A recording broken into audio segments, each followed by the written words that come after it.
घर में 10 लोग हैं और एक ही आदमी कोई बीमार पड़ रहा है बार बार, कोई बच्चा हो या बुजुर्ग हो, तो वो एक आदमी पे ही वास्तु क्या प्रभाव डालेगा और बाकी लोगों पे नहीं डालेगा। किस व्यक्ति को कौन सी बीमारी होगी या उसके किस अंग में भी वो बीमारी होगी, ये भी वास्तु पे निर्भर करता है। जो वास्तु पुरुष मंडल होता है उसके अंदर 45 देवता होते हैं। अपने घर के सेंटर में खड़े होइए और अपने मोबाइल को इन्फिनिटी की शेप में 2-4 बार घुमाइए और उसका जो कंपास जो है उसको अपने घर के जो आपका घर का दरवाजा उसकी तरफ फेस करके खड़े हो जाए। द्रौपदी ने ताना मारा था कि अंधे का बेटा अंधा, तो वहाँ पर यही था कि उसको फर्श इतना ज्यादा ट्रांसपेरेंट था, इतना ज्यादा क्लियर था कि उसको लगा पानी है, तो पानी की जगह पे पानी का प्रतिबिंब बना के उसने वहाँ अर्थ को जनरेट किया था। कम से कम 5000 यंत्र हमारे पास हैं जिनको आप यूज कर सकते हो अपनी किसी भी इच्छा को पूरा करने के लिए। वास्तु का भी इनफर्टिलिटी से कुछ लेना देना है। वास्तु दोष अगर नॉर्थ में कोई हैवीनेस है तो पहले तो होगा ही नहीं। अगर बाई चांस किसी तरीके से प्रभु ने कृपा कर भी दी और साउथ में अगर आपके साउथ ईस्ट में कोई गड्ढा है, कोई पानी है या कोई आपने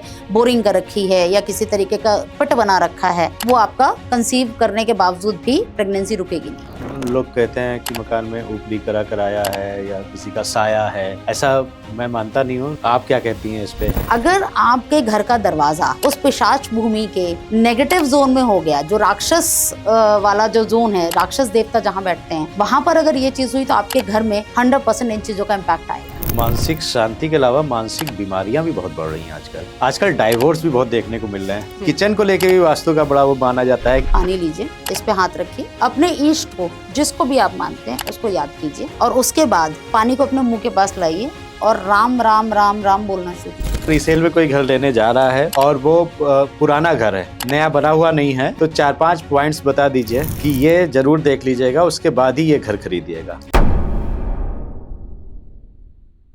नमस्कार, वंदे मातरम, जय हिंद। एक बार फिर से आपका बहुत बहुत स्वागत है तिवारी जी टॉक शो के इस नए और खास एपिसोड में।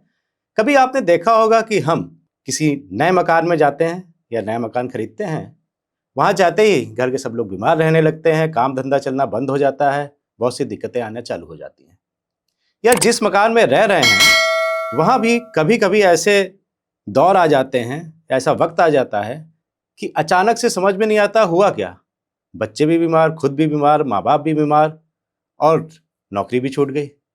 इस स्थिति में क्या किया जाए? आज हमारे पॉडकास्ट की एक बहुत खास मेहमान हमारे साथ में हैं, नीता आर गुप्ता, जो कि एक वास्तु कंसल्टेंट हैं, एस्ट्रोलॉजर हैं और पिछले 10 वर्षों से प्रैक्टिस कर रही हैं। उत्तर भारत का एक जाना माना नाम, देश और विदेश में इनके क्लाइंट्स हैं।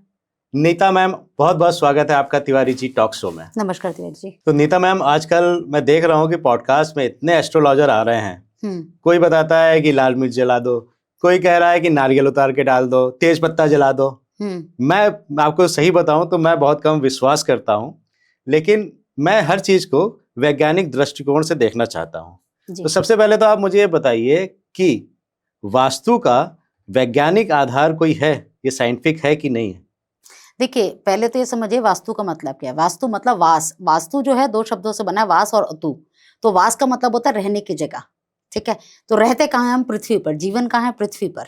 और पृथ्वी पे जीवन क्यों है? क्योंकि यहाँ पे मैग्नेटिक फोर्स है और आपका सूरज की रोशनी है और साथ ही आपका ग्रेविटी फोर्स है। जब ये तीनों चीजें मिलती हैं तभी पृथ्वी पे जीवन है और जो जीने की जगह है उसी में वास्तु है। तो आप ये समझ लीजिए कि वास्तु कैसे साइंटिफिक है। तो जैसे जैसे सूरज की रोशनी जिस एरिया पे जितने डिग्री पे पड़ती है और उस अलाइनमेंट के साथ हम अपनी लाइफ को अलाइन करते हैं, तो उसी का नाम वास्तु भी है। अच्छा, एक सवाल और मेरे मन में आता है कि मान लीजिए घर में 10 लोग हैं और एक ही आदमी कोई बीमार पड़ रहा है बार बार, कोई बच्चा हो या बुजुर्ग हो, तो वो एक आदमी पे ही वास्तु क्या प्रभाव डालेगा और बाकी लोगों पे नहीं डालेगा? नहीं, वास्तु घर में जितने भी लोग रह रहे हैं सबके ऊपर पूरा प्रभाव डालता है, बट इम्पैक्ट हमें किसी किसी के ऊपर दिखता है। उसके पीछे कारण होता है आपका एस्ट्रोलॉजिकल चार्ट। जिस समय कोई भी व्यक्ति पैदा होता है उस समय ग्रहों की क्या स्थिति होती है, वो अपने प्रारब्ध को लेकर पैदा होता है, ठीक है। और उसके प्रारब्ध का जो चार्ट है, जब वो वास्तु के साथ कनेक्ट होता है और वो घर के किस हिस्से में रह रहा है, उसके अनुसार ही उसको इम्पैक्ट करता है वास्तु। जैसे एग्जाम्पल दूं मैं आपको कि किसी व्यक्ति का मंगल नीच का है, एस्ट्रोलॉजिकल चार्ट में उसका मंगल नीच का है और वो घर के साउथ के हिस्से में रहना शुरू कर देता है, ठीक, और वहां पर किसी प्रकार का कोई वास्तु दोष है तो उसकी लाइफ में ब्लड से रिलेटेड हेल्थ इश्यूज स्टार्ट हो जाएंगे, इंसोम्निया का प्रॉब्लम स्टार्ट हो जाएगा या एसिडिटी और अल्सर जैसी बीमारियां उसको व्यक्ति को हो जाती हैं। तो इस तरीके से ये इंटरकनेक्टेड है। जैसे आपने कहा कि 10 लोगों में से किसी एक के ऊपर ये असर आता है, तो किसका चार्ट कितना स्ट्रांग है और वो व्यक्ति घर के किस हिस्से में रह रहा है उससे इंटरकनेक्टेड होती हैं उसकी बीमारियां। अच्छा, और एक चीज और बताइए कि जैसे वास्तु के हिसाब से देखते हैं तो किस व्यक्ति को कौन सी बीमारी होगी या उसके किस अंग में भी वो बीमारी होगी, ये भी वास्तु पे निर्भर करता है? हाँ, बिल्कुल करता है। जैसे आप वास्तु है क्या, एक ऐसा एक रहने की व्यवस्था जहाँ 4 दीवारें खड़ी हों उसके अंदर रहने का जो प्लेसमेंट है उसको हम वास्तु कहते हैं। उसके अंदर एक जो वास्तु पुरुष मंडल होता है, जो वास्तु पुरुष मंडल होता है उसके अंदर 45 देवता होते हैं। अच्छा। पूरे घर के अंदर 45 देवता 45 देवता होते हैं। हाँ, 45 देवता होते हैं और वो 45 देवता एक व्यक्ति के ऊपर बैठे होते हैं। जैसे अच्छा। आप ऐसे हम बैठे हैं, आपको कोई पीछे से धक्का दे दे तो आपका जो सिर है नीचे आ गया, आपके दोनों हाथ ऐसे हो गए और पैर भी आपके दोनों इसी पोस्चर में आ गए। जैसे हम ऐसे कहते हैं ना, जैसे हम नमाज पढ़ने के लिए लोग बैठते हैं, नहीं, मेढक जैसे बैठता है। हाँ, यस, जैसे मेढक बैठता है बिल्कुल उसी पोस्चर में एक पुरुष लेटा हुआ है और उसके ऊपर 45 देवता और दानव वो सब बैठे होते हैं। तो अब उस वास्तु पुरुष के किस हिस्से से कनेक्टेड होंगे वहां रहने वाले लोग? अगर वास्तु पुरुष के सिर का जो हिस्सा है, या हम बात करें राइट एल्बो की या राइट नी की, अगर उस जगह कोई वास्तु दोष है तो उस घर के रहने वाले जो लोग हैं उनके भी उसी हिस्से में दर्द या कोई ना कोई बीमारी होगी। जैसे अगर बात करते हैं कि आपका नॉर्थ डायरेक्शन जो है वहां पर कोई वास्तु दोष है, जो नॉर्थ डायरेक्शन है वो वास्तु पुरुष का शोल्डर होता है, लेफ्ट शोल्डर। अच्छा। और लेफ्ट एल्बो और लेफ्ट नी का जो हिस्सा है ये उसका नॉर्थ डायरेक्शन की तरफ आता है। लेफ्ट कान हो गया, मतलब ये समझिए कि लेफ्ट साइड का आधा हिस्सा उस एरिया में आता है। तो अगर वहां किसी तरीके का वास्तु दोष है तो व्यक्ति के left part of the body में कोई ना कोई हेल्थ इश्यूज रहेगा ही रहेंगे। अच्छा। इसके अलावा मर्मा पॉइंट्स होते हैं, 9 मर्मा पॉइंट्स होते हैं ब्रह्म स्थान को मिला के। अगर उन जगहों पर कोई पिलर है, जैसे घर के ब्रह्म स्थान में, मतलब घर का जो सेंटर है, अगर वहां पर कोई पिलर है या कोई गड्ढा है या कोई टॉयलेट बना रखा है तो उस घर के जितने भी लोग हैं उनको स्टमक से रिलेटेड इश्यूज आने लग जाएंगे। कॉन्स्टिपेशन हो सकता है, लूज मोशन हो सकता है, पेट खराब हो सकता है, ऑपरेशन हो सकते हैं। ये सब चीजें हम वास्तु से बता सकते हैं कि इस घर में रहने वाले व्यक्ति को कौन सी बीमारी होगी। अच्छा। हाँ। अच्छा, ये कई बार लोगों में कंफ्यूजन रहता है कि वास्तु में डायरेक्शंस बताती हैं आप, नॉर्थ ईस्ट, साउथ ईस्ट या साउथ, वो कैसे देखें उनको समझ में नहीं आता है। तो घर में कौन सी डायरेक्शन में क्या क्या है वो हम कहाँ पे घर के बीच में खड़े होकर देखें या बाहर कैसे देखते हैं? देखिए, हमारी जो पृथ्वी है वो 23 डिग्री टिल्टेड है, ठीक है, 23 डिग्री टिल्टेड है। तो हमारे को जो वास्तु हमारे को देखना है वो इसी तरीके से चेक करना है कि हम घर का जो सेंटर है, एक अप्रॉक्स सेंटर ले लेते हैं। अब अप्रॉक्स सेंटर जिनके घरों में कटा वटा नहीं है, डायरेक्शंस कटी नहीं है, उनके लिए इजी है लेना, ठीक है। आप अपने घर के सेंटर में एक आइडिया से खड़े हो जाएं और कंपास खोल कर देख लें जी। लेकिन जिन लोगों के घरों में कटे हुए इससे ज्यादा है या स्ट्रेट प्लॉट नहीं है घर, जिनका जैसे सोसाइटी के फ्लैट्स होते हैं या इस तरीके के कॉर्नर्स जिन घरों में जाते हो तो वहां थोड़ी मुश्किल होती है। तो वहां पे हम फिर टेक्नोलॉजी का यूज करते हैं। वहां हम एक ऑटोकैड सॉफ्टवेयर है, उसके बेसिस पे हम घर का डायरेक्शंस निकालते हैं, सेंटर निकालते हैं, पूरी ग्रिडिंग करते हैं जिसके अंदर सारे जोन्स निकाले, 32 के 32 जोन्स होते हैं, देवता कहाँ कहाँ प्लेसमेंट है वो सारी चीजें, बार चार्ट बनता है, वो सारा सब उसी से ही बनता है। और एक जनरल इंसान के लिए कि आपका घर सीधा स्क्वायर डायरेक्शन में है या रेक्टेंगुलर शेप में है, तो उसमें आपने क्या करना है, अपने घर के सेंटर में खड़े होइए और अपने मोबाइल को इन्फिनिटी की शेप में 2-4 बार घुमाइए और उसका जो कंपास जो है उसको अपने घर के जो आपका घर का दरवाजा उसकी तरफ फेस करके खड़े हो जाइए। ठीक है, ठीक है। लेकिन एक चीज जरूर ध्यान रखना है कि आपने फोन लेंगे या कंपास जो भी यूज करेंगे उसके नीचे वुडन बोर्ड जरूर रखेंगे, ठीक है, क्योंकि हमारे जो फ्लोर्स होते हैं उनमें आयरन होता है और जब आप कंपास ऑन करोगे तो उसकी मैग्नेटिक फील्ड्स उससे डायरेक्शंस जो होती हैं डिग्री वो गड़बड़ हो जाती है। तो एक अच्छा। वुडन जरूर नीचे रखेगा सो दैट कि वो मैग्नेटिक फील्ड उससे कनेक्ट ना हो आयरन से। तो जहां पर नॉर्थ आ रहा होगा 0 डिग्री इज नॉर्थ, तो जहां पर 0 डिग्री है वो आपका नॉर्थ है और वहां से फिर आप बाकी सारे डायरेक्शंस को कैलकुलेट कर लीजिए। ओके। 11.22 डिग्री का एक जोन होता है। अच्छा, 11.22 डिग्री का एक जोन होता है। ठीक तो है। ऐसे जब आप इसको ऐड करते जाएंगे तो आपका 0 से 360 डिग्री का पूरा एक घर का रेडियस हो जाता है, मतलब एक पूरा घर का वो होता है डायमीटर। सारे निकल आएंगे। हाँ, सारे निकल आते हैं। अच्छा, पर वो इतना इजी नहीं है जितना हाँ, हम बता रहे हैं, वो इतना इजी नहीं होता। हाँ, फिर भी हाँ, मोटे तौर पे जो नॉर्थ हाँ, ईस्ट हो गया, साउथ ईस्ट, ये सब तो देख ही सकते हैं। हाँ, एक मोटे तौर पे आप देख सकते हैं कि आपके घर का। और एक चीज और बताऊं कि लोग ना अपने घर से नहीं बाहर से नॉर्थ और ईस्ट चेक करते हैं। हाँ। कि सूरज यहाँ से निकल रहा तो मेरे घर का ईस्ट ये है। नहीं, ऐसा नहीं होता, ये अलग है। अच्छा। हर घर का ईस्ट अलग आएगा, वेस्ट अलग आएगा, नॉर्थ अलग आएगा, साउथ अलग आएगा। अच्छा। हर घर का।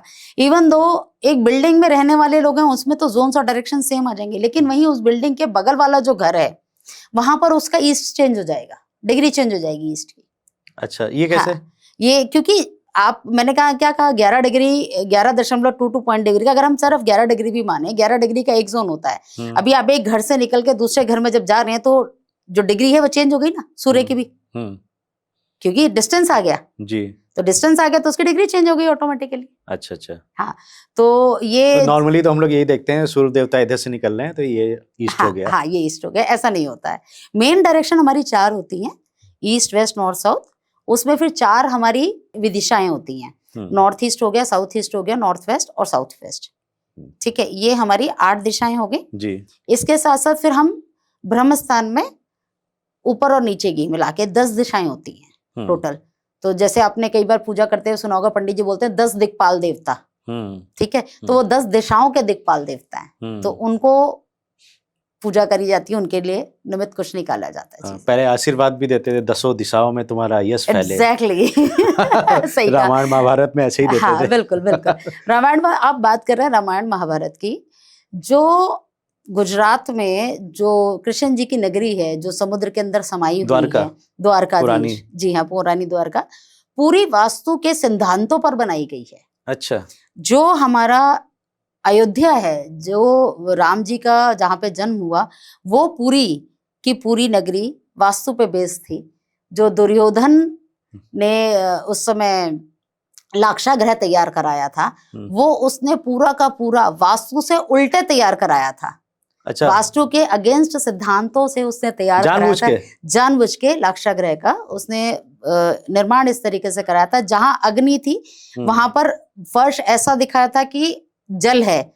जब उसमें द्रौपदी ने ताना मारा था कि अंधे का बेटा अंधा, तो वहां पर यही था कि उसको फर्श इतना ज्यादा ट्रांसपेरेंट था, इतना ज्यादा क्लियर था कि उसको लगा पानी है जी। तो पानी की जगह पे पानी का प्रतिबिंब बना के उसने वहां अर्थ को जनरेट किया था। अच्छा, ठीक है, क्योंकि फर्श तो अर्थ हो गया, हाँ। लेकिन उसमें प्रतिबिंब पानी का आ रहा था। तो वो भी सारा, मतलब वास्तु इतना पुराना है। हमारे 18 ऋषि मुनियों ने इस पे पूरा रिसर्च किया है, अलग अलग किताबें लिखी हैं। सम्रांगण सूत्रधार है, मैमत्तम है, आपका विश्वकर्मा प्रकाश है। ये तो विश्वकर्मा प्रकाश तो बहुत कॉमन है, और विश्वकर्मा प्रकाश की पहली लाइन जो है वो यही है कि आपका जीवन प्रकृति से अलाइन होकर जीने की कला को ही वास्तु कहते हैं। अरे वाह, मतलब कितने पुराना वैदिक काल से चला आ रहा है। बिल्कुल। अब आजकल क्या हो गया है कि एक हमारा जो वास्तु था वो दैट इज वैदिक वास्तु, बाद में वो घूम फिर के फेंगशुई के नाम से और बाकी सब नामों से, अलग अलग नामों से आके हमारे देश में प्रचलित हो गया। और हमारे देश की तो अब इसको विडंबना ही कह सकते हैं कि हमारे यहाँ जो चीज होती है उसकी वैल्यू नहीं होती है, जब वो घूम करके बाहर कहीं से आएगी तो उसका जापान वाले मान रहे हैं, अमेरिका वाले मान रहे हैं, तब मानेंगे उसे। अब अंक शास्त्र की बात करते हैं। अंक शास्त्र कहते हैं न्यूमरोलॉजी यूरोप से आया है, ठीक है। हमारे यहाँ यंत्र बनते हैं, आपको पता है यंत्र बनाने की कला कितनी पुरानी है, विद्या कितनी पुरानी है, ठीक है। मेरे ख्याल से 5000 साल से तो लिखी हुई है, और उससे पहले तो अपने यहाँ वर्बली सारी चीजें सिखाई जाती थी, रटाया जाता था कि आप याद करके बोल के करो। उसमें अंकों का और शेप्स का बहुत बड़ा महत्व होता था, ठीक है। न्यूमरोलॉजी क्या है? न्यूमरोलॉजी भी अंक और शेप का ही स्टडी है। जो आज न्यूमरोलॉजी के हिसाब नाम से फेमस है। जी। तो बाहर से घूम के आया तो फेमस हो गया। और अगर आप यंत्र की बात करो तो कहते क्या दकियानुसी बातें कर रहे हो। सही बात है, इस बात को मैं एग्री करूंगा क्योंकि कम से आज कम 5000 यंत्र हमारे पास हैं जिनको आप यूज कर सकते हो अपनी किसी भी इच्छा को पूरा करने के लिए। लेकिन उसका एक प्रोसेस है, एक सिस्टम है। अच्छा। उनको तैयार करने का, उनको अभिमंत्रित करने का, उनको एनर्जाइज करने का। अरे वाह। एनर्जाइज करने के बाद मतलब आप क्या नहीं चाहो अपनी जिंदगी में आप वो कर सकते हो। चलिए इस पे यंत्र पे फिर कभी बात करेंगे। जी। बैक टू द पॉइंट, हम लोग हाँ। वास्तु पे फिर से आते हैं। बिल्कुल। और वास्तु को रिलेट कर रहे हैं हम लोग बीमारियों को लेके। जी। तो आजकल यंग जनरेशन में इनफर्टिलिटी का बहुत इशू आ रहा है। हाँ। आपने देखा होगा कि मतलब आजकल के जो बच्चियां भी हैं वो भी कई डिजीज होती हैं, पीसीओडी हो जाता है, कई थायराइड हो जाता है, बहुत सी। तो कहीं ना कहीं ये डिजीज इनफर्टिलिटी से कोरिलेट करती हैं। जी। तो मैं ये जानना चाह रहा हूँ कि वास्तु का भी इनफर्टिलिटी से कुछ लेना देना है? हाँ बिल्कुल है, वास्तु से इनफर्टिलिटी का लेना। वास्तु देखिए, इनफर्टिलिटी क्या है? एग्स का रैप्चर होना। फर्टिलिटी क्या है? एग्स का रैप्चर होना। ठीक है। एग्स एक लिक्विड के अंदर जब जाता है और उसके बाद वो रैप्चर होता है और उनका कनेक्शन होता है, उसके बाद ही फर्टिलिटी होती है। ठीक है। तो it relates with water in your body. जब कोई भी कपल नॉर्थ डायरेक्शन में रहता है, ठीक, और उसके घर में साउथ ईस्ट डायरेक्शन में कोई है वास्तु दोष होता है तो बच्चे कंसीव नहीं कर पाते। अच्छा। हाँ। मतलब किस तरह का दोष होगा, थोड़ा सा बताइए। हाँ, दोष एक्चुअली कई तरीके के होता है, हर डायरेक्शन वाइज दोष होते हैं। जो कॉमन दोष जो हर डायरेक्शन का होता है वो मैं आपको बताती थी। जनरली सभी डायरेक्शन में एक होता है किचन, एक कटा हुआ, एक टॉयलेट, ठीक है, या हैवी होना, सीढ़ियां होना, स्टोर रूम बनाना, ये सभी वास्तु दोष में आते हैं। लेकिन किस जोन में है वो फिर हम देखते हैं। जैसे साउथ ईस्ट की और नॉर्थ की हम बात कर रहे हैं, अगर हम इन्हीं दो जगह की बात करते हैं तो नॉर्थ में कोई भी हैवी आइटम होना आपका वास्तु दोष कहलाता है।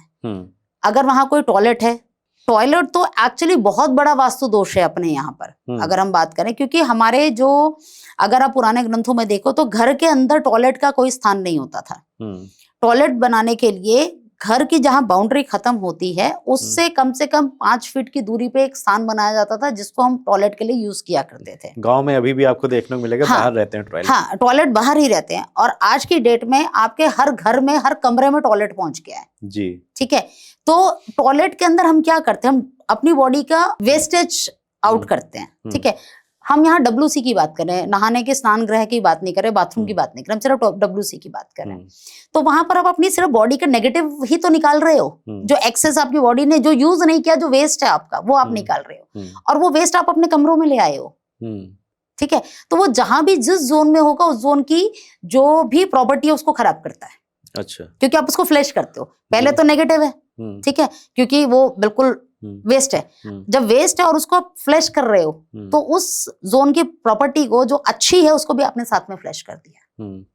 पहली बात, अगर नॉर्थ में बच्चे रह रहे हैं, कपल्स रह रहे हैं, तो वो साथ में उन लोगों का एक कनेक्शन जो इंटीमेसी होती है वही नहीं हो पाती। क्योंकि अगर आप नॉर्थ में कपल रह रहे हैं तो वो देखेंगे, जो आपके व्यूवर्स सुन रहे हैं वो भी इस चीज को कनेक्ट कर पाएंगे, तो किसी ना किसी तरीके से उनके बीच में दूरी बनी रहती है। मतलब नॉर्थ में अगर बेडरूम है, नॉर्थ में अगर बेडरूम है कपल्स का, तो उनके बीच में दूरी बनी रहेगी। अच्छा। वहीं अगर साउथ ईस्ट में बेडरूम हो जाता है तो उनके बीच में एनर्जी तो जनरेट होगी, लेकिन अगर उनका कहीं शुक्र ग्रह या मंगल कहीं कोई डिस्टर्ब है उनकी कुंडली में तो उनके झगड़े ही नहीं खत्म होंगे, इंटीमेसी नहीं आएगी उनके बीच में। जब इंटीमेसी नहीं आएगी तो फिर कंसीव कैसे करेंगे, फर्टिलिटी कैसे आएगी, आगे बात बढ़ेगी नहीं। बिल्कुल। और दूसरी बात, अगर उसी बाई चांस कंसीव भी कर लेते हैं तो प्रेगनेंसी रुकती नहीं है।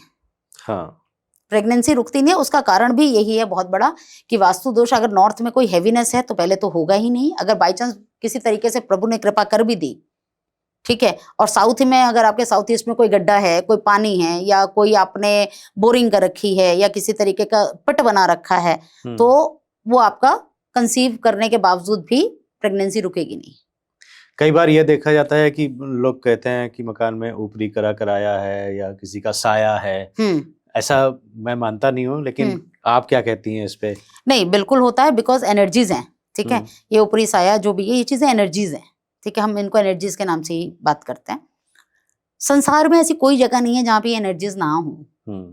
अब हम बात करते हैं अच्छे बुरे की, हम्म, देवता की, हमारे अंदर खुद भी अच्छा बुरा होता है, तो इसमें भी ये सब चीजें होती हैं, बिल्कुल होती है। मैं इस चीज को 100% मानती हूँ। उसके लिए वास्तु का क्या? हाँ, उसमें भी वास्तु काम करता है, उसमें भी वास्तु काम करता है। अगर आपके घर के कुछ जोन्स हैं, कुछ डायरेक्शंस, 32 जोन्स होते हैं हमारे पूरे घर के, जो आउटर है उसको हम पिशाच भूमि कहते हैं जी। ठीक है। घर का जो मतलब जो भी आपका घर का बिल्कुल एक्सट्रीम आउटर पोर्शन होता है, दैट इज पिशाच भूमि। अगर आपके घर का दरवाजा उस पिशाच भूमि के नेगेटिव जोन में हो गया, जो राक्षस वाला जो जोन है, राक्षस देवता जहां बैठते हैं, वहां पर अगर ये चीज हुई तो आपके घर में 100% इन चीजों का इम्पैक्ट आएगा। ओके। हाँ, तो हम किसी के घर का, जैसे हम बात करते हैं रोग द्वार, ठीक है, अगर रोग द्वार में आपके घर की एंट्री खुल जाती है, मतलब आपके घर का दरवाजा रोग द्वार का, तो उस घर से बीमारियां कभी जाएंगी ही नहीं, चाहे आप कितनी दवाइयां करा लो। कल ही एक मेरे क्लाइंट से बात हो रही थी, उनकी बेटी को पीसीओडी का इशू है and she is 25 years old जी। और पिछले 10 सालों में उन्होंने कोई इलाज नहीं छोड़ा जो उन्होंने ना कराया हो। एलोपैथी भी करा लिया, आयुर्वेदिक भी करा लिया, लेजर भी करा लिया, बहुत कुछ करा लिया, लेकिन ठीक नहीं हुए। कल मेरी उनसे बात हुई तो मैंने उनको बोला अपने घर का साउथ ईस्ट चेक कीजिए, आपके साउथ ईस्ट में कोई ना कोई प्रॉब्लम होगी, अगर हुई तो आप कितना भी इलाज करा लो ठीक नहीं होगा। तो भाई नई क्लाइंट है मेरी, इससे पहले मेरी उनसे कभी बात नहीं हुई थी, कल ही पहली बार बात हुई थी। तो मैंने कहा आप चेक कीजिए, कहते मुझे नहीं आता है। तो मैंने उनको बताया, थोड़ा सा रफली आइडिया दे कि आप ऐसे कंपास खोलो और ऐसे ऐसे करा, मुझे बताएं कि वहाँ क्या है। मैंने कहा 100% वहाँ पे या तो सीढ़ियाँ होंगी या कोई ना कोई गड्ढा कर रखा होगा आपने, कुछ ना कुछ ऐसा ही होगा। जब उन्होंने चेक किया तो वहाँ सीढ़ियाँ थी। तो मैंने कहा आप कितना भी ट्रीटमेंट करा लें, अब सीढ़ियाँ तो टूटेंगी नहीं मैडम, सीढ़ियों क्या किया जाए? देखिए अब सबसे बड़ी बात कि 80% लोग बने बनाए घरों में ही शिफ्ट होते हैं, ठीक है। 10-15% ही लोग होते हैं जो घर बनवाने के समय वास्तु का इस्तेमाल करते हैं कि भाई कोई वास्तु शास्त्री आए और हमें सही डायरेक्शन में बताए कि हम घर बना लें। और मेट्रो सिटीज में तो आपको पता है बिल्डिंग्स बन जाती हैं, सोसाइटीज बन जाती हैं, उसके बाद शिफ्ट होते हैं। तो वहां पर यही है, हम रेमेडियल वास्तु में जाते हैं, हम रेमेडीज करते हैं जिसके बेसिस पे हम वास्तु को रेक्टिफाई करते हैं, अगर आप ऐसे कहें तो इसके लिए कुछ बता दीजिए कि अगर सीढ़ियां हैं आपकी साउथ ईस्ट में क्या कर सकते हैं? देखिए अब सीढ़ियां अगर हैं तो उसको हटाने के लिए आपको मुझे बुलाना पड़ेगा। अच्छा। क्योंकि आप उसको हटा नहीं पाओगे, आप रेमेडी कर नहीं पाओगे। ऐसी कोई रेमेडी नहीं है जो मैं आपको बता दूं कि आप सीढ़ी इसको ऐसे कर लो तो ठीक हो जाएगी। अच्छा। उसके लिए कोई रेमेडी, इसके लिए आपको मुझे ही बुलाना पड़ेगा। तो चलिए फिर, अगर आपको बुलाना है और आपसे मिलना है तो मैडम का जो भी डिटेल्स है, कॉन्टैक्ट डिटेल्स डिस्क्रिप्शन में दिया हुआ है, आप मैम को फ़ोन करके बात कर सकते हैं, मेल कर सकते हैं और कभी भी कॉन्टैक्ट कर सकते हैं। तिवारी जी, अभी आपने जो ऊपर का कराया बोला तो मेरे को एक्चुअली एकदम से स्ट्राइक किया कि मैं एक चीज़ आपको बताना भूल गई। जी बताइए। मेरा अपना घर का ही एक्सपीरियंस आपके साथ शेयर करती हूँ, कल ही रात को हुआ है। मैं ना पिछले लास्ट 1.5 मंथ से बहुत मतलब थोड़ा सा डिस्टर्ब चल रही थी। तो मुझे लगा जनरल ऐसी होगा क्योंकि प्लैनेट्स की ट्रांजिशन हो रही थी, तो आई सपोज ऐसे ही कुछ चल रहा होगा। बट एक होता है ना कि आपको कहीं से कुछ क्लिक आता है कि नहीं कुछ और है, चेक करो। तो 1.5 मंथ से ऐसे ही चल रहा था। मैंने कहा ठीक है, होगा कुछ का, मैं ऐसी नहीं ध्यान थी। कल अचानक से शाम को मुझे क्लिक किया अराउंड 7 o'clock कि यार चेक करो, कुछ ना कुछ दिक्कत है। ठीक है, मैं सब जगह जा रही हूँ, काम कर रही हूँ, सब कुछ कर रही हूँ, लेकिन अपने घर का ही नहीं चेक किया मैंने कहा ठीक है, मेरे पास ये सब चीजें चेक करने के लिए ऑरा स्कैनर और एलरॉड दोनों चीजें हैं और पेंडुलम भी है। मैं पेंडुलम डाउजिंग भी करती हूँ, ऑरा स्कैनिंग भी करती हूँ और एलरॉड से भी करती हूँ काम। अच्छा। तो मैंने कहा चलो एलरॉड उठाई और मैंने चेक किया, पूरा घर पॉजिटिव है। मैंने कहा पूरा घर पॉजिटिव है फिर भी दिक्कत क्यों है, मतलब कहीं ना कहीं कुछ पिन हो रहा था। तो मैंने कहा चलो एंट्री चेक करते हैं। मेरे घर की एंट्री N3 की है, ठीक है। N3 is the best entry of north की बेस्ट एंट्रीज में से है। और मैंने अपने घर का दरवाजा नहीं खोला, दरवाजे के अंदर 2 कदम अंदर खड़े होकर जब मैंने एल रॉड अपनी चेक करी तो मेरी एल रॉड एंटी क्लॉकवाइज घूमने लग गई। एंटी क्लॉक का मतलब कि कुछ नेगेटिविटी है वहां पर, ठीक है। और 2 कदम मैं जब आगे बढ़ी तो मेरी जो रॉड थी वो क्लॉकवाइज घूमना शुरू हो गई। मतलब मेरे घर के दरवाजे से लेकर 3 फीट तक का जो हिस्सा था वहां तक एंटी क्लॉक और उसके बाद क्लॉकवाइज। तो मैंने 4-5 बार करके देखा चेक करने के लिए कि भाई कहीं मैं गलत तो नहीं कर रही। एंट्री से लेफ्ट में ही मेरा ऑफिस है, अंदर लेफ्ट में मैंने ऑफिस बना। ऑफिस मैंने चेक किया, ऑफिस 100% मेरा पॉजिटिव आ रहा है। फिर मैंने क्या किया, मैंने दरवाजा खोला, बाहर निकली, बाहर निकल के चेक किया तो भी वही सेम चीज। और जैसे जैसे मैं अपने दरवाजे से दूर जाती गई, हमारे सामने जो फ्लैट है उसके दरवाजे की तरफ जब जब मैं जाती गई बैक करके अपनी, और उसकी फ्रीक्वेंसी बढ़ती गई मेरी एल रॉड की, और जैसे ही आगे आऊं तो उसकी जो घूमने की फ्रीक्वेंसी है वो कम हो गई।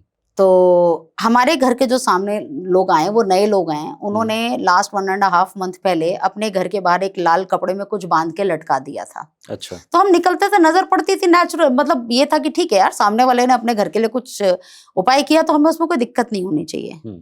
लेकिन ये कनेक्ट नहीं कर पाई कि उसकी वजह से मेरे को भी इशू आ सकता है। और जब ये इशू आया, चेक किया तो समझ आया। तो मेरे पास एक मोर पंख का स्वास्तिक बना हुआ था, मैंने किसी और के लिए बनाया था जी। तो मैंने कहा इसको लगा के चेक करते हैं, और मैंने उसको लगा के चेक किया। जैसे ही मैंने मोर पंख का स्वास्तिक लगाया, विद इन 30 सेकेंड्स वो मेरी जो रॉड थी वो एंटी क्लॉक घूम रही थी, वो क्लॉकवाइज घूमने लगी। अच्छा। हाँ, वो क्लॉकवाइज घूमने लगी। तो ये इंस्ट्रूमेंट होता है आपका, हाँ, जो एल रॉड बताया आपने? हाँ, एल रॉड मेरा इंस्ट्रूमेंट है। फोटो भेजिएगा, मैं डाल दूंगा इसमें। हाँ ठीक है, मैं आपको उसकी फोटो दूंगी, आप उसको डालिएगा। और उसके बाद फिर मैंने 4-5 बार हटा के लगा के चेक किया कि भाई श्योरिटी के लिए कि भाई जो हम कर रहे हैं वो सही है या नहीं है। और जब उसको चेक किया, लगा दिया, तो चेक करने का तो उसको लगा दिया, ठीक हुआ। सुबह भी मैंने चेक किया तो पॉजिटिव था। अच्छा। अब ये चेक करूंगी 1-2 दिन में कि भाई वो मोरपंख उसको उसके बराबर में टक्कर देने वाला है या नहीं है। अगर नहीं है तो मुझे वहां कुछ और उपाय करना पड़ेगा। हाँ। ताकि उसके घर की जो नेगेटिविटी है वो मेरे घर में ना दिक्कत दे। ओके। तो जब हम कहते हैं कि अगर सामने किसी के घर के सामने कोई भी दरवाजा है या कोई किसी तरीके का बंद है या कोई आपके ये जो बड़े बड़े पिलर्स लगे होते हैं, इलेक्ट्रिक पिलर्स लगे होते हैं, ये सारे आपके घर की ग्रोथ को रोकते हैं। तो ये भी नहीं होने चाहिए। अगर हैं तो इसके भी फिर वास्तु उपाय किए जाते हैं। हाँ, और ये जो हमारे उपाय हैं ये सारे हमारे ग्रंथों से लिए हुए हैं जी। हाँ, हमारे ग्रंथों से ही लिए हुए, जैसे गौमूत्र है, ठीक है, और गोबर है, या और जो चीजें हैं, पिरामिड्स हैं, ये सब चीजें हम यूज करते हैं। हम एनर्जीज को शिफ्ट करते हैं जी, मतलब जोन की एनर्जी को शिफ्ट कर देते हैं, सो दैट कि उस जगह का काम पॉजिटिविटी में कन्वर्ट हो जाता है। तो इस तरीके के सारे हम काम करते हैं। एक और बहुत कॉमन सी दिक्कत रहती है, सर दर्द होना, खासकर महिलाओं का सर दर्द बहुत होता है, हालांकि वो खुद सर दर्द होती हैं सॉरी तो सर दर्द की समस्या, सर दर्द बढ़ाने के लिए आप जैसे लोग ही होते हैं घरों में तो मैं मान लेता हूँ, चलिए सर दर्द बहुत होता है एक तो महिलाओं को, और ये कहती हैं कभी कभी कि जब से इस घर में आए हैं हमें नींद ही नहीं आई, हमारे तो कभी नींद पूरी नहीं हो पाई, मैं तो सो ही नहीं पाती हूँ। तो ये सोने की दिक्कत और सर दर्द की दिक्कत, इसका कुछ बताइए उपाय। हाँ, देखिए, अगर आप साउथ में अपने पैर करके सोते हैं, ठीक है, सिर आपका नॉर्थ में होगा और पैर साउथ में होगा, तो ऐसे में आपको नींद कभी आएगी नहीं जी। कोई भी सोएगा, चाहे मेल हो चाहे फीमेल हो। अच्छा। जो भी अगर साउथ में पैर करके आप सोओगे तो आप सो ही नहीं पाओगे, बिकॉज पॉजिटिव नेगेटिव का खेल है यहाँ पर। जो साउथ डायरेक्शन होती है दैट इज नेगेटिव और नॉर्थ डायरेक्शन इज पॉजिटिव, ठीक है। जब आप बैटरी भी लगाते हैं तो नेगेटिव पॉजिटिव चेक करके लगाते हैं ना, नेगेटिव के साथ पॉजिटिव और पॉजिटिव के साथ नेगेटिव लगाते हैं, लेकिन अगर पॉजिटिव साथ में अटैच कर देंगे तो डिस्चार्ज हो जाता है जी, है ना। तो सेम विद दिस कि अगर आप साउथ में पैर करके सो रहे हो और साउथ आपका साउथ पोल है और नॉर्थ पोल है, मतलब ये आपका नॉर्थ पोल हो गया और पैर आपके साउथ पोल हो गए, ऐसे आप समझेंगे। तो साउथ पोल की तरफ, अगर साउथ की तरफ ही आप पैर रखोगे तो आपकी बैटरी डिस्चार्ज हो जाएगी okay. शरीर की, ठीक है। शरीर की जब बैटरी डिस्चार्ज होगी तो आप डिस्टर्ब रहोगे, आपको नींद ही नहीं आएगी, कुछ उल्टे सीधे ख्याल आते रहेंगे आपको, ठीक है। तो एक तो साउथ की तरफ पैर करके नहीं सोना, ठीक है। दूसरा, अगर आपके सिर पर बीम है, आप बीम के नीचे सोते हो तो भी आपको नींद नहीं आती है ढंग से, तो भी सिर दर्द का इशू आता है। इसके अलावा नॉर्थ ईस्ट डायरेक्शन में जहां पे वास्तु पुरुष का सिर है, अगर वहां किसी तरीके का कोई वास्तु दोष है या कोई हैवी चीज आपने रखी है, कोई बड़ी मोटी कीले गाड़ रखी है दीवार पे, तो भी इंसान का सिर दर्द कभी नहीं जाता। अगर वहां पर सीढ़ियां हैं तो माइग्रेन का इशू रहेगा ही रहेगा उस व्यक्ति घर में। अगर वहां पर सीढ़ियां हैं और साउथ ईस्ट में डिस्टर्बेंस है, दोनों चीजें कनेक्ट करोगे तो फीमेल को माइग्रेन का इशू होगा, ठीक है। अगर साउथ ईस्ट आपका ठीक है और सिर्फ नॉर्थ ईस्ट में प्रॉब्लम है तो घर के किसी भी व्यक्ति को माइग्रेन हो सकता है। अच्छा। तो मेल को होगा या फीमेल को होगा, ये भी हम वास्तु से बता सकते हैं। हमें सोना किस डायरेक्शन में चाहिए, ये तो कई लोगों ने बताया कि साउथ की तरफ आप सर करिए, लेकिन मेरा एक प्रश्न यहाँ पर यह आता है कि बच्चों को और कपल्स को और बुजुर्ग को इन सबके लिए यही नियम अप्लाई होता है या सबके लिए अलग अलग दिशाएं हैं? देखिए, आपके 2 सवाल हैं इसमें, 2 या 3 सवाल एक ही सवाल में आपने किए। पहला सवाल कि नॉर्थ और साउथ जो हमने डिस्कशन किया डायरेक्शंस का, क्या सबके लिए? हाँ, जो आपका सिर और पैर है वो ऐसे ही आप रख के सोएं तो बेटर है। लेकिन जब आप बात करते हैं कि किसको किस डायरेक्शन में सोना चाहिए तो वो अलग है। वो बता दीजिए। जैसे न्यूली कपल्स हैं, अभी नई नई शादी हुई है, उन लोगों को नॉर्थ ऑफ नॉर्थ वेस्ट में सोना चाहिए। अच्छा। तो उनके बीच में सेक्स और अट्रैक्शन बढ़ेगा। अच्छा। ठीक है, और उनके बीच में कंपैटिबिलिटी बढ़ेगी, उनके रिलेशनशिप अच्छे होंगे। वहीं जो जिनकी एज 60 प्लस है, पेरेंट्स की, बुजुर्ग लोग हैं, उनको नॉर्थ ईस्ट में सोना चाहिए। जो स्कूल में पढ़ने वाले बच्चे हैं उनको नॉर्थ ईस्ट में या नॉर्थ डायरेक्शन में या ईस्ट डायरेक्शन में सोना चाहिए। और जो घर का मुखिया है, जो हेड ऑफ द फैमिली है, earning person of head of the family, उसको साउथ में सोना चाहिए। एक बहुत आजकल वास्तु शास्त्रियों ने ये कह लीजिए या रील कह लीजिए बड़ा चल रहा है कि हर किसी को साउथ वेस्ट में सुला रहे हैं, साउथ वेस्ट में सुला रहे हैं, साउथ वेस्ट में सुला रहे हैं जी। साउथ वेस्ट जो डायरेक्शन है, that is the direction of relationship, skills. बिल्कुल सही बात है। लेकिन साउथ वेस्ट में किसको सोना चाहिए, ये दैट इज वेरी इंपॉर्टेंट। अगर आपका राहु कहीं नीच का है, ठीक है, या आपकी कुंडली में गलत डायरेक्शन में बैठा और आप साउथ वेस्ट के कमरे में जाके सो जाते हो, तो आपकी रिलेशनशिप भी खत्म, आपकी स्किल्स भी खत्म, आपका पैसा भी खत्म, आपका बिजनेस भी खत्म, आपकी जॉब भी जाएगी। अच्छा। तो ये बहुत मैटर करता है कि जब हम काम करते हैं तो हम आपके घर के वास्तु के साथ साथ हम आपके एस्ट्रोलॉजिकल चार्ट को भी चेक करते हैं कि आपके लिए क्या चीज बेहतर है। क्योंकि एस्ट्रोलॉजी और वास्तु दोनों इंटरकनेक्टेड हैं। 70% आपकी एस्ट्रोलॉजी काम करती है आपकी लाइफ में और 30% आपके घर का वास्तु होता है। ठीक है, और 30% जो वास्तु है, अगर किसी के घर का बिगड़ जाए तो उसका जो 70% है वो भी बर्बाद हो जाता है। आप कितना अच्छा एस्ट्रोलॉजिकल चार्ट लेकर आए हो वो एक अलग बात है, लेकिन अगर आप किसी ऐसे घर में चले जाते हो जहां पे नेगेटिविटी, जैसे अभी आपने कहा भूत प्रेत और ये सब चीजों का जहां पर अगर इम्पैक्ट है, तो आपका कितना भी अच्छा एस्ट्रोलॉजिकल चार्ट होगा वो आपको बर्बाद कर देगा। तो इसका मतलब वास्तु बहुत इंपॉर्टेंट है। एस्ट्रोलॉजी तो अपनी जगह है, बट वास्तु बहुत इंपॉर्टेंट है।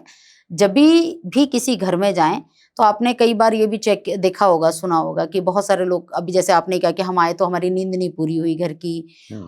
अभी मेरे एक क्लाइंट हैं, वो एक्चुअली मेरे पास आए आज से 6 महीने पहले की बात है। 6 महीने पहले आए थे और लेडी हैं, she is a software engineer. उनके जो हस्बैंड हैं, he is a VP of some multinational company, और उन्होंने ऑक्सफोर्ड यूनिवर्सिटी से अपना MBA भी किया हुआ है।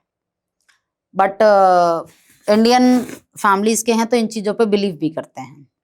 वो मेरे पास आई थी अपने घर की ऑरा स्कैनिंग कराने के लिए कि आप मेरे घर की ऑरा स्कैनिंग कर दें, क्योंकि हमारे घर में सब कुछ है, पैसे की कोई कमी नहीं है, करियर अच्छा है, बच्चे हैं, एक बेटा एक बेटी है, उनके करियर भी अच्छा, सब कुछ अच्छा है, लेकिन ऐसा लगता है कि घर में शांति नहीं है। हर समय बिना किसी बात के लड़ाई झगड़े होते रहते हैं। इवन तो उनके वर्ड्स ये थे कि जैसे कुत्ते बिल्ली लड़ते ना, वैसे हमारे घर में चिखम चिल्ली होती है। अगर मैं ऐसे वर्ड्स, मैं यूज नहीं करती ऐसे वर्ड, लेकिन मैं उनके शब्द ही आपको बता रही हूँ। तो आप हमारे घर के ऑरा स्कैनिंग कर दें। तो जब मैंने उनके घर की ऑरा स्कैनिंग करी तो उनके घर में PY, BY, UV, IR, हम नेगेटिविटी को 4 भागों में बांट लेते हैं जब हम ऑरा स्कैनिंग करते हैं। तो उनके घर के चारों नेगेटिव जो हमारे वो हैं वो पॉजिटिव थे, मतलब पॉजिटिव नहीं होने चाहिए। जो नेगेटिविटी है वो 0 होनी चाहिए। अच्छा। 0 नहीं थी, वो 100% थी। तो फिर हमने उनके यहाँ ट्रीटमेंट किया। 21 डेज का एक बेसिक ट्रीटमेंट होता है, वो हमने ट्रीटमेंट किया। उसके बाद जाके हमने वास्तु करा उनके घर का। पहले हमने उस नेगेटिविटी को दूर किया, उसके बाद फिर वास्तु किया। अच्छा, अब मैं आता हूँ इसी पे मिलता हुआ सवाल है कि मानसिक शांति, ये आपने बहुत अच्छा वो उठाया। तो मानसिक शांति के अलावा मानसिक बीमारियां भी बहुत बढ़ रही हैं आजकल। हाँ। डिप्रेशन, एंजाइटी, सिजोफ्रेनिया, तरह तरह की मानसिक बीमारी हो रही हैं। मानसिक बीमारी वास्तु से कैसे कोरिलेट करती है? अभी एक चीज यहाँ पे मैं 2 चीजों पे आपको बताऊंगी कि एक तो वास्तु तो है ही है, साथ में जो हमारे ईयर्स हैं, जो 2000 के बाद के जो ईयर्स चल रहे हैं इस समय, इसमें चंद्रमा का इम्पैक्ट बहुत ज्यादा है। अच्छा। क्योंकि 2 नंबर जो है न्यूमरोलॉजी में अगर हम बात करें तो 2 नंबर को चंद्रमा रूल करता है। ठीक है, जब किसी भी नंबर के साथ 0 लग जाता है तो उसकी पावर 10 टाइम्स बढ़ जाती है। ठीक है, तो चंद्रमा की पावर 10 टाइम्स बढ़ गई। और चंद्रमा जो है किसी भी व्यक्ति के इमोशंस को रिप्रेजेंट करता है। ठीक है, तो अब आप ऐसे समझे कि 2000 के बाद के जितने भी बच्चे हैं वो सारे चंद्रमा से बहुत ज्यादा इम्पैक्टेड है, प्रभावित हैं। जी हाँ, चंद्रमा से बहुत ज्यादा प्रभावित हैं। अब उन बच्चों के ऊपर चंद्रमा पहले से इतना ज्यादा प्रभावित है, और कहीं वो अपने घर के नॉर्थ डायरेक्शन में डिस्टर्बेंस है और नॉर्थ वेस्ट डायरेक्शन में डिस्टर्बेंस है, तो उस घर के जो बच्चे हैं वो हमें उसमें मेंटल रिटार्डेडनेस की या सुसाइडल टेंडेंसी या मनोचिकित्सक बीमारियों के बढ़ने के चांसेस बहुत हद तक बढ़ जाते हैं। अगर आपका चंद्रमा किसी ग्रह से पीड़ित है, ठीक है, एस्ट्रोलॉजिकल चार्ट में किसी आपके एस्ट्रोलॉजिकल चार्ट में चंद्रमा पीड़ित है पापी ग्रहों से जी, और आप अपने घर के नॉर्थ वेस्ट डायरेक्शन में रह रहे हो जी, ठीक है, नॉर्थ वेस्ट डायरेक्शन में रह रहे हो, तो ऐसे बच्चे एडिक्शन की तरफ बहुत जल्दी चले जाएंगे। और एडिक्शन में किस लिए जाएंगे? क्योंकि उनका दिमाग कहेगा कि एडिक्शन में जाओगे तो तुम्हारा दिमाग बैलेंस हो जाएगा, और वो एडिक्शन में जाके सुसाइडल टेंडेंसी तक बच्चे चले जाते हैं। अच्छा। और कहीं अगर वही बच्चे नॉर्थ में रह रहे हैं तो भी सेम प्रॉब्लम आएगी, क्योंकि ये हमारे जल तत्व की डायरेक्शंस है। नॉर्थ वेस्ट आपका जहां से स्टार्ट होता है वहां पे चंद्रमा की डायरेक्शन है, आकाश तत्व है, और वहां के जो प्लैनेट है वो चंद्रमा है। ठीक है, नॉर्थ में आपका जल तत्व आ गया, तो ये जो हिस्सा है जल तत्व और चंद्रमा और आपका एस्ट्रोलॉजिकल चार्ट, तीनों चीजें जब कनेक्ट होती हैं तो व्यक्ति उस लेवल पे जाता है।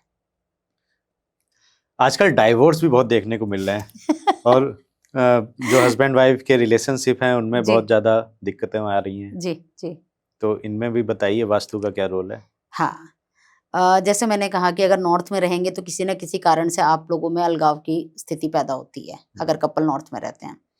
अगर कपल साउथ ईस्ट डायरेक्शन में रहते हैं तो भी दिक्कत आती है। कहीं आपका साउथ वेस्ट में आपका बेडरूम है, ठीक है, जैसे मैंने बताया कि लोग साउथ वेस्ट में बेडरूम बनवा देते हैं। साउथ वेस्ट में बेडरूम है और आपका जो बेड है वो साउथ ऑफ साउथ वेस्ट में है, तो भी रिलेशनशिप खत्म हो जाएगा। अच्छा। हाँ, और नॉर्थ में रह रहे हैं, साउथ ईस्ट में प्रॉब्लम है, तो डाइवोर्स हो जाएगा। अरे गजब। तो भैया ये अपना बेड वेड शिफ्ट कर लो। अब बेडरूम तो शिफ्ट नहीं कर सकते, तो गद्दा उठा के डाल लो इधर सही डायरेक्शन में, ये तो कर सकते हैं। नहीं, बिल्कुल कर सकते हैं सही डायरेक्शन में। मैं बता देती हूँ, अगर साउथ ईस्ट डायरेक्शन में आपके, अब वही ना, यहाँ बड़ी सारी चीजें काम आती हैं। वास्तु ना एक्चुअली ये नहीं है कि आपने इधर रख दिया तो हो गया, नहीं। अच्छा, ऐसा नहीं होता। इट्स जैसे आप डॉक्टर के पास जाते हैं ना हर 3 महीने में रेगुलर चेकअप के लिए, तो वास्तु भी इज लाइक दैट। हमने कोई रेमेडी आपको कराई, ठीक है, अभी जैसे मैंने बता दिया कि अगर साउथ ईस्ट में बेड है आपका, आप अपने बेड के नीचे एक मोटी दरी डाल लीजिए, हरे रंग की मोटी दरी आप अपने बेड में गद्दे के नीचे डाल लीजिए, वो बैलेंस हो जाएगा। अच्छा। ठीक है, हमने कर दिया, आपने कर भी लिया जी, मैंने बातों बातों में आपको उपाय भी बता दिया। हाँ। कि साउथ ईस्ट में है तो क्या करें। ठीक है, आपने कर लिया, लेकिन वो किस हद तक इम्पैक्ट डाल रहा है? क्या आपने वहां तो नीचे आपने लगा दी ग्रीन कलर की शीट, और वहां पे आपने रेड कलर के रोजेस का एक बहुत बड़ा चार्ट लगा दिया, सीनरी लगा दी, रेड कलर के कर्टन्स लगा दिए, पिंक कलर के कर्टन्स लगा दिए, ब्लू कलर के कर्टन्स लगा दिए, तो रिलेशनशिप बचेगी नहीं। अच्छा, सिर्फ गद्दा डालने से कुछ नहीं होगा। ओहो। तो बहुत सारा कुछ देख के समझ के ही वास्तु किया जाता है।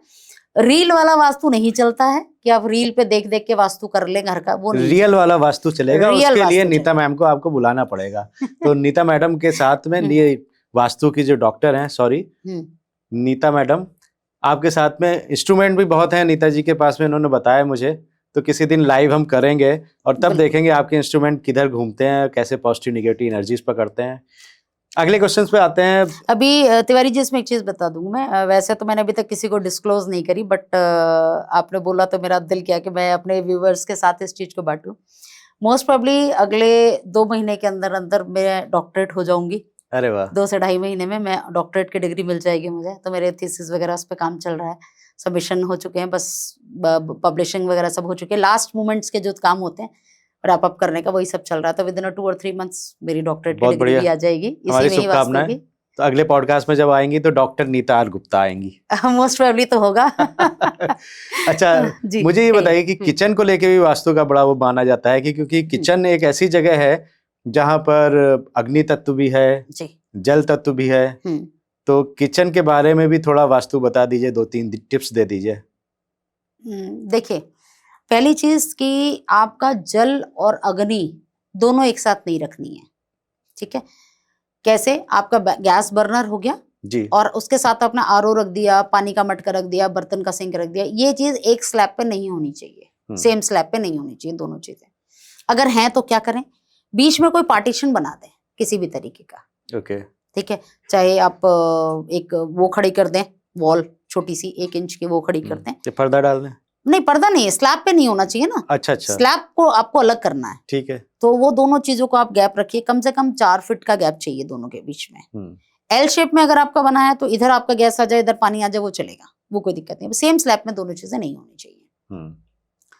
अगर हैं तो क्या करें, तो अगर आपका नॉर्थ डायरेक्शन से लेकर साउथ की डायरेक्शन तक किचन कहीं पे भी प्लेस है, तो ये जनरल रेमेडी बता रही हूँ। कितना काम करेगी ये डिपेंड करेगा कि आपके घर की नेगेटिविटी कितनी है। जनरल रेमेडी है, 100% भी काम कर सकती है, 10% भी काम कर सकती है, पहले ही बोल के चल रही हूँ। क्योंकि मेरी कोशिश रहती है मैं जेनरिक रेमेडीज ना बताऊं, बट अगर व्यूवर्स देख रहे हैं तो उनका कुछ फायदा होना जरूरी है, इसलिए बता रही हूँ। तो ग्रीन कलर का मोटा संगमरमर का पत्थर, कम से कम 2 इंच मोटा संगमरमर का पत्थर उस गैस स्टोव के नीचे रखते हैं, ठीक है। और साउथ से लेकर नॉर्थ तक जब आप ऐसे घूमते हैं, ठीक है, 180 डिग्री से 360 डिग्री की तरफ जब आप ऐसे जाएंगे तो उस डायरेक्शन में अगर आपका कहीं किचन है तो येलो जैसलमेर का एक पत्थर आता है, वो भी संगमरमर का 2 इंच मोटा कम से कम आप गैस बर्नर के नीचे रख दें, तो काफी हद तक नेगेटिविटी को ऑब्जॉर्व कर लेता है। अच्छा, ठीक है। ये तो एक मैंने आपको रेमेडी बता दिया आपने, बहुत बढ़िया। दूसरा, अगर आपकी किसी गलत जोन में किचन है, बना हुआ है, देखिए परेशान तो करेगा ही करेगा, ठीक है। कुछ राहत मिले उसके लिए उपाय बता रही हूँ कि सही जोन क्या है वो बता दीजिए। किचन का सही जोन क्या होना चाहिए? सही जोन है किचन का साउथ ईस्ट। साउथ ईस्ट में होना चाहिए। साउथ ईस्ट में किचन होना चाहिए। अगर साउथ ईस्ट में नहीं है तो काफी हद तक आप नॉर्थ वेस्ट में उसको लेके जा सकते हो, ठीक है। नॉर्थ वेस्ट में आप उसको बना सकते हो क्योंकि बिल्कुल डायगोनल पे है, साउथ ईस्ट और नॉर्थ वेस्ट डायगोनल पे हैं, तो एक सेम वो हो गई पट्टी, तो उसके हिसाब से आप नॉर्थ वेस्ट पे काफी हद तक बना पाते हो। ईस्ट में भी चल जाता है, 100% नहीं चलता, बट कुछ हद तक आप ईस्ट में भी रेक्टिफिकेशन करके कर सकते हो। मैं रेमेडी बता रही थी कि जब आप खाना बनाएं तो गायत्री मंत्र सुबह 10 मिनट अपने किचन में जरूर चलाएं खाना बनाते वक्त, अगर किसी गलत जोन में आपकी किचन है तो। ये इस चीज का ध्यान रखें। अच्छा, गायत्री मंत्र चलाते हैं 10 मिनट? हाँ, खुद भी बोल सकते हैं? हाँ, खुद भी बोल सकते हैं जब आप खाना बना रहे हो, बट आजकल तो मेड्स खाना बना रही है ना। हाँ, दिक्कत तो इस खाना बना रही हैं, तो उनकी जैसी भावना, वो हम बचपन से सुनते हैं ना, हाँ, जैसा खाना खाओगे वैसी आपकी प्रवृत्ति हो जाएगी। जैसा खाओगे अन्न वैसा रहेगा मन। रहेगा मन, जैसा खाओगे वन, बिल्कुल सही बात है। और तो, आप दिल्ली एनसीआर में देखिए तो मेड क्या क्या कर रही है आपने देखा होगा। अभी वो क्या टॉयलेट वाला प्रोग्राम में आया, वीडियोस देख तो, मेरी टीम बताती रहती है कि मैम आजकल ये चल रहा है, आजकल ये चल रहा है, तो देखते रहते हैं, बताते रहते हैं कि मैम ये कुछ चल रहा है। भगवान भरोसे ही चल रहा है जो भी चल रहा है। तो आप गायत्री मंत्र बजाइए, खुद भी गायत्री मंत्र का जाप करें, उससे फायदा रहेगा। मेड भी खाना बना रही है तो गायत्री मंत्र आप लगा सकते हैं, मोबाइल पे लगा दीजिए। बिल्कुल, मेड आपकी खाना बना रही है, आप गायत्री मंत्र चला दीजिए, चलता रहेगा जितनी देर वो खाना बना रही है। तो अगर रिलीजन वाइज भी रहता है मेड्स का, अगर आपके ही रिलीजन की होगी तो, अगर आप हिंदू हैं, मैं खुल के बोलती हूँ, अगर आप हिंदू हैं तो गायत्री मंत्र चलाइए। अगर आप क्रिश्चियन हैं तो आप अपना कोई भी बाइबल का जो आप चाहें वो आप अपने चला सकते हैं। अगर आप मुस्लिम हैं तो अपने कुरान शरीफ का कोई आपका जो भी आयतें हैं उनको आप चला सकते हैं। जैनी हैं, बुद्धिज्म है, जो भी आप जिस भी रिलीजन को मानते हैं, जिस धर्म को मानते हैं, आप अपने धर्म का 10 मिनट या जितनी देर खाना बन रहा है उतनी देर उसको चलने दीजिए, और बहुत इम्पैक्ट आता है सर तिवारी जी, बहुत इम्पैक्ट आता है जी। हम इवन तो पानी चार्ज करके दे देते हैं लोगों को कि पानी चार्ज करके बच्चे को पिला दो, वो काम कर जाता है। मतलब उपाय के तो तरीके बदल गए, जैसे जैसे टेक्नोलॉजी इतनी ज्यादा बढ़ रही है, एआई की तरफ हम जा रहे हैं, तो हमारा जो ये वास्तु एस्ट्रोलॉजी ये भी बहुत एडवांसमेंट की तरफ जा रहा है। पानी कैसे चार्ज करते हैं? मतलब कोई बीमारी हो तो आप चार्ज कर देंगे उसको? हम उसको खांसी आ गई मुझे, पानी लाओ एक गिलास, मैडम चार्ज करके देंगी, खांसी जाएगी। एक्चुअली क्या है, जैसे एक बहुत बड़ी बात होती है कि पेरेंट्स कहते हैं कि आजकल बच्चे काम नहीं करते हैं, बात नहीं मानते, उनको ये सब चीजें दकियानूसी लगती हैं। हाँ, ठीक है, जनरेशन आजकल ये इन चीजों पर बिलीव नहीं करती है, बट पेरेंट्स तो चाहते हैं कि उनके बच्चों का फायदा ही हो। तो उसमें क्या करते हैं हम लोग, जो हम रेमेडीज बताते हैं, अब बच्चा तो करेगा नहीं, तो उस रेमेडी से हम पानी को चार्ज कर देते हैं। हम कहते हैं कि आप ये रेमेडी से पानी को चार्ज कर दीजिए और बच्चे को ये पानी पिला दीजिए। जी। आप जो बच्चे के लिए टिफिन पैक कर रहे हैं, वो टिफिन उस रेमेडी से चार्ज कर दीजिए और वो टिफिन उसको दे दीजिए। तो जो बच्चा है वो रेमेडी नहीं कर रहा, फिर भी वो रेमेडी ऑटोमेटिकली उसके ऊपर असर कर रही है। बता दीजिए, मंत्र बता दीजिए, छुपाइए। पानी लेके आ बेटा, पानी लेना। अलग अलग मंत्र होते हैं, अलग अलग मंत्र होते हैं। अच्छा, बच्चों के टिफिन वाला बता दीजिए, मैं तो ठीक हो जाऊंगा। अच्छा, बच्चों के टिफिन वाला नहीं, मैं आपको बताती हूँ कि बच्चे बहुत गलत जैसे संगत में पड़ जाते हैं, उसके लिए बताती हूँ। तो पानी एक गिलास दीजिए मेरे को, मैं बताती हूँ उसको। गलत संगत मतलब वो जैसे बच्चे गलत संगतों में पड़ जाते हैं, नशे वशे करने या लग लड़की जाते का हैं। चक्कर हो गया। देखिए, गलत संगत कुछ भी हो सकती है, अब उसमें मैं कैसे डिस्क्राइब करूं। अब कोई मदर चाहती है, तो नहीं, कोई मदर ये चाहती है कि मेरे बेटे की जो गर्लफ्रेंड है वो गलत है, वो इसकी गर्लफ्रेंड नहीं चाहिए, कोई दूसरी उसकी लड़की उसकी जिंदगी में नहीं चाहिए, तो उसके लिए तो वो भी गलत संगत है ना। सही बात है। तो गलत संगत मैं यहाँ डिस्क्राइब नहीं करूंगी कि गलत संगत क्या होती है। ठीक है, हम ये मान लेते हैं कि कोई नशे वशे के चक्कर में पड़ गया है, उसको मान लेते हैं। किसी भी चीज के लिए अगर आपको लगता है कि आपका बच्चा किसी गलत संगत में है, या ऐसे बच्चों के साथ रहता है जो आजकल एब्यूजिव लैंग्वेज बच्चे बहुत बोलते हैं, तो वो भी गलत चीज है। ठीक है, तो ऐसी किसी गलत संगत में अगर आपका बच्चा है, तो आपने क्या करना है, आप पानी लीजिए, जैसे मैंने अभी ग्लास में पानी भरा, पानी लीजिए, इस पे हाथ रखिए, अपने इष्ट को, जिसको भी आप मानते हैं उसको याद कीजिए, और उसके बाद पानी को अपने मुंह के पास लाइए और राम राम राम राम बोलना शुरू कीजिए। ठीक है, 108 बार आपको राम बोलना है, और उसके बाद इस पानी को आपने अपने बच्चे को पिला देना है। तो नीता मैम, लास्ट में जाते जाते एक थोड़ा से टिप्स दे दीजिए, अगर कोई रिसेल में घर खरीद रहा है। बहुत सारे टिप्स लेते जा रहे हो आप मेरे से। फ्री में।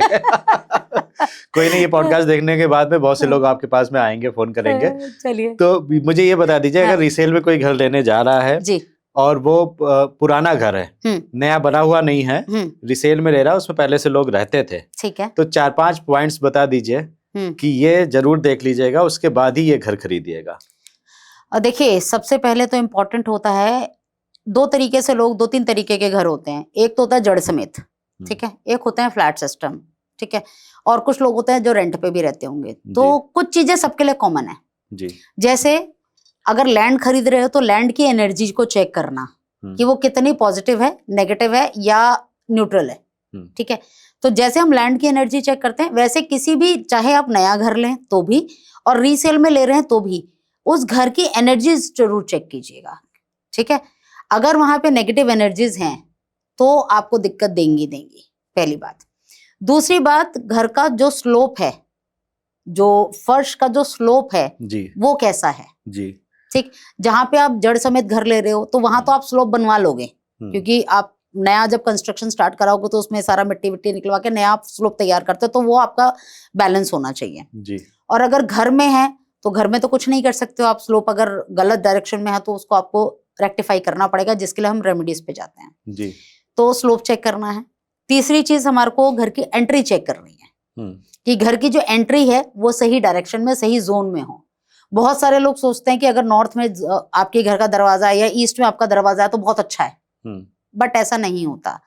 32 दरवाजे हैं, अगर आप ऐसे समझे कि किसी भी प्रॉपर्टी के अंदर 32 दरवाजे होते हैं, जिसमें आपका धन दरवाजे, रोग दरवाजे, कर्ज द्वार, इस तरीके से अगर हम बात करें कि रोग द्वार, कर्ज द्वार, धन द्वार, इस तरीके से अलग अलग जोन के अलग अलग द्वार होते हैं। तो अगर आप रोग द्वार में एंट्री होगी तो उस घर से बीमारी कभी नहीं जाएगी, क्योंकि वास्तु हमेशा 3 चीजों पे इम्पैक्ट डालता है, आपका हेल्थ, वेल्थ और रिलेशनशिप। अगर वेल्थ जाएगी तो हेल्थ और रिलेशनशिप भी चला जाएगा ऑटोमेटिकली, क्योंकि आपका पैसा जा रहा तो आपको टेंशन होगी, टेंशन होगी तो हेल्थ जाएगी, और हेल्थ जाएगी तो रिलेशनशिप तो बिगड़ी जाएगी। अगर हेल्थ जा रही है, वेल्थ जा रही है, ठीक है, वेल्थ जा रही है तो भी सेम चीज है, वेल्थ जाएगी तो बच्चे आपसे रोज पैसे मांगेंगे, फैमिली में जरूरतें हैं, सब कुछ आप पूरी नहीं कर पा रहे तो घर में चिक चिक लड़ाई झगड़ा होगा, तो रिलेशनशिप टूटेगी, रिलेशनशिप टूटेगी तो हेल्थ खराब हो जाएगी। तो ये तीनों चीजें आपस में इंटरकनेक्टेड है। हाँ। ठीक है, तो घर की एंट्री जरूर चेक कर रही है कि किस डायरेक्शन, किस जोन में है। ठीक, नॉर्थ के 8 जोन होते हैं, ईस्ट के 8 जोन होते हैं, इस तरीके से 32 द्वार होते हैं। 32 द्वार में सिर्फ 2 द्वार हर डायरेक्शन के जो हैं वो पॉजिटिव है, आप ऐसे समझ लीजिए। ठीक है। तो जरूरी नहीं है कि नॉर्थ में कहीं पे भी आपका द्वार आ रहा है तो अच्छा होगा, ये जरूरी नहीं है। तो आपको जोन चेक करना बहुत इंपॉर्टेंट है। उसके बाद चौथी चीज आती है आपकी किचन, और 5वीं चीज आती है टॉयलेट, कि ये किस डायरेक्शन में, किस जोन में। जो किचन हम बता ही चुके हैं, और टॉयलेट के लिए भी बता देते हैं कि टॉयलेट किस डायरेक्शन में होना चाहिए। साउथ और साउथ वेस्ट डायरेक्शन जो है वो टॉयलेट के लिए बेस्ट डायरेक्शन होती है। इसके साथ WNW, west of north west की जो डायरेक्शन होता है, that is also best direction for toilet. WC, ठीक है। और नहाने के लिए आपका नॉर्थ में और ईस्ट में कहीं पे भी आप अपना बना सकते हो, वो आपके लिए सही रहता है। इसके अलावा कहीं और हैं तो हम रेक्टिफिकेशंस करते हैं, रेमेडीज करते हैं, उसके लिए आपको मुझे कांटेक्ट करना पड़ेगा। हाँ, इसके बाद भी अगर प्रॉब्लम सॉल्व नहीं होती है, क्योंकि तो देखिए बने बनाए घर हैं, सोसाइटीज में बने बनाए, जब सोसाइटीज में लोग घर बनाते हैं तो वो ये नहीं देखते कि आप किस डायरेक्शन में क्या बना रहे हो। हमारा 80% काम रेक्टिफिकेशन का ही होता है, तो जिसमें हम अपने इंस्ट्रूमेंट से उन जगहों की एनर्जीज को चेंज कर देते हैं, और जहां पर टॉयलेट है उसी जगह टॉयलेट रहता है, बट उसकी एनर्जी शिफ्ट कर देते हैं तो अच्छे से काम करने लग जाती हैं। दरवाजे अगर गलत जोन में हैं तो हम उनको दरवाजों को पावर कर देते हैं, पावर देते हैं, पॉजिटिव पावर दे देते हैं, नेगेटिविटी को ब्लॉक करके पॉजिटिविटी वहां की बढ़ाते हैं, जिससे वो अच्छे से काम करने लग जाते हैं। तो ये रहता है। ठीक है।